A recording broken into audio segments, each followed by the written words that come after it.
The Torah says you have to observe the Sabbath.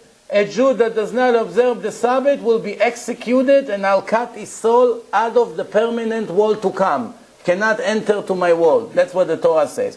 Where does it say how to keep Shabbat? Nowhere. Is it possible? Very simple. The Torah said these are the Torahs, plural, the written and the oral, and the laws and the commandments that I put in the hand of Moses in Mount Sinai.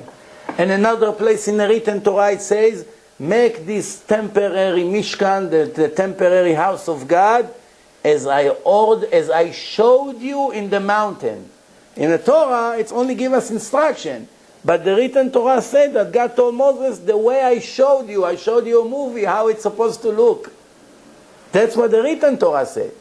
But where in the written Torah it says how he showed it to him, nobody knows. It just said that he showed it to him. So we see that there are information that he gave him in a mountain that are not in the written book. Why? First, the size of the book will be from here to Manhattan, with all the laws in one book. We will not be able to carry it. Second, God didn't want the Goyim, the non-Jews, to have all the secrets. If a non-Jew will have one book in his hand, with everything from A to Z, what's going to be the next thing? The same way that after the Jews received the Torah right away, everybody translated it to their languages, 70 different languages in the first generation that the Torah was given. Everybody wanted to have a part with this book of God. That's why we call the nation of the book, Am HaSefer. Right? So everybody wanted to know what God wants from us, the creation of the world. It made a huge impact. If they have all the laws, they'll make tefillin, they circumcise the baby, they put talit, tefillin, they raise beard. Beard everybody has at that time, so it would be very easy to pretend you're a Jew.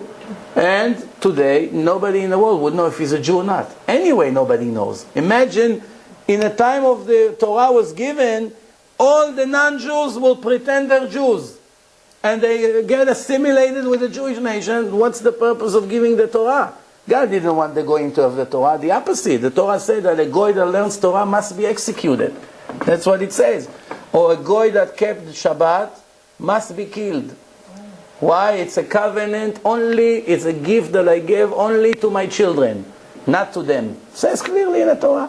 Let's give you an indication why they hate us so much. Because if I would be a Goy, how wouldn't I get offended? When I open up the book, clearly, black on white, it says, I love Jacob and I hate Esau. Or the juice for me is like the water, and the Goyim for me is the drops that stick to the bucket. That when you throw it, when you bring water from the well, the water is the Jews, and the drops are the Goyim. Or it says that when you have a weight on a scale, the weight is the Jew, and the crumbs that fall over the ears, the 1 gram in a corner, it's the Goyim. So many examples. Or it says, you are my children. I chose you from all the nation to be mine. Do not imitate the Gentiles. Don't eat from their hand. Don't marry them. Don't give your son to their daughters or your daughters to their son, because they'll remove you away from me. Don't follow their God. Destroy everything they have. Purify the land from their impurity, and so many bad things. They read about it. What do you expect? So there are two kinds of goyim. Some that gets very angry and anti-Semite when they read it, and some, not only that they don't get angry, they appreciate the Jews even more. They say, you are the chosen people. I heard that from hundreds of goyim until today. It says, bottom line, you are from the chosen nation and I'm not. He says, the goy.